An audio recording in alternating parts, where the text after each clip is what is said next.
Welcome to the Evidence-Based Practice in Manual Therapy for Physiotherapists course, sponsored by the University of Toronto and the Orthopedic Division of the CPA.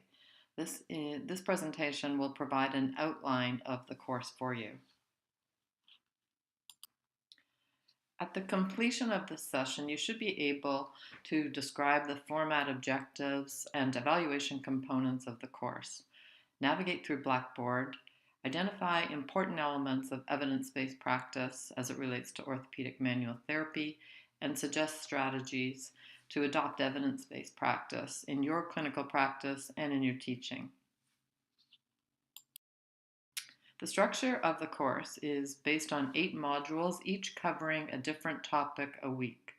The modules will open on Thursday morning at 6 a.m., and any activities for that module must be completed by the following Wednesday night. The course is based on a community of practice model where participants share their knowledge and expertise through discussion and group work. And this is a good model for individuals like yourselves who have a lot of expertise and a lot to contribute to each other's learning. In the past, we've had this course structured in a way that every week there were guiding questions and discussion on the discussion board. This year we're going to try it with some optional discussion boards and some mandatory, and some live sessions, which we tried last night and had a few technical glitches, but hopefully we'll get that sorted out. So weeks 1, 2, and 7 we'll have some independent learning and live sessions. 3, 5, and 6 will be full discussion board postings, and 4 and 8 will be the weeks that you will do your presentations of critical appraisal and the final cases. And we know everyone's busy and has hectic schedules with family and clinics, so we will do our best to find a time that is suitable for everyone, and we'll send out a survey or discussion board posting to try and get everyone's best available times. The evaluation for this course has 3 required components. First is participation in discussions, which is 5% per week for the 8 weeks, critical appraisal presentation, which will be a group presentation, and case report and presentation, which is 40% as well. And based on postgraduate courses at the University of Toronto, a 70% is considered a pass. And there is a grade center on Blackboard where you'll be able to track your grades. And I'll demonstrate this in the next presentation on Blackboard. So the critical appraisal assignment, which I said is a group assignment, and we will let people self-select groups based on interest as much as possible.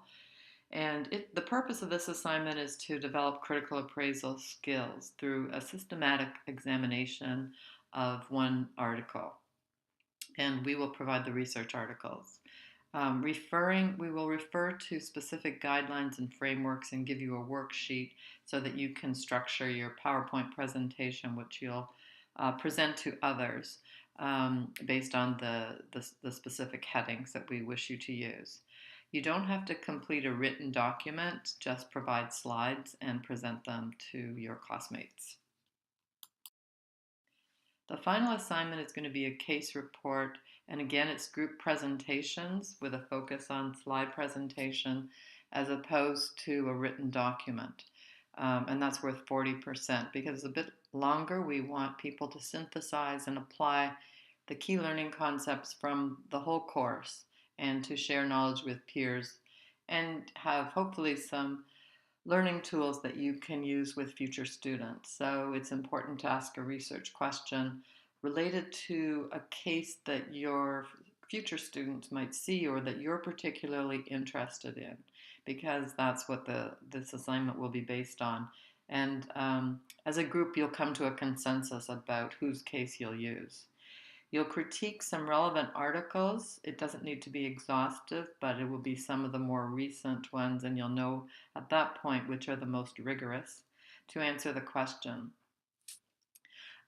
You'll design another research question if your question was unanswered in the literature for future research to relevate it to a knowledge gap, because no article or no one research study is able to answer everything related to a question you might have about a case. We also want you to look at an outcome measure that would be appropriate for that case and describe the psychometric properties. And finally, discuss why your research question is clinically important.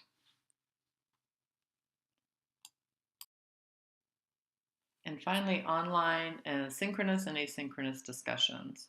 There's 5% due per week, and each week there's a different amount of work involved. This first week is very light in terms of what you'll need to post, and that will be in the next presentation. So the purpose is to share your knowledge and your perspectives and opinions related to the weekly topics. The discussion boards that are asynchronous, you can post anytime that you want during that week. And when it's synchronous, we will have a set time, and the sessions will be recorded so that you can look at it whenever you have free time. The discussions will be based on the course material and will be facilitated by one of the course instructors. I will do the methodology weeks, and once they begin to be more clinically applicable, such as the clinical prediction rules, Leonardine will take over and facilitate those discussions. And on the outline on Blackboard, you can see the criteria that we use to guide us in terms of how much we're looking for in terms of quantity and quality of the contributions on the discussion board.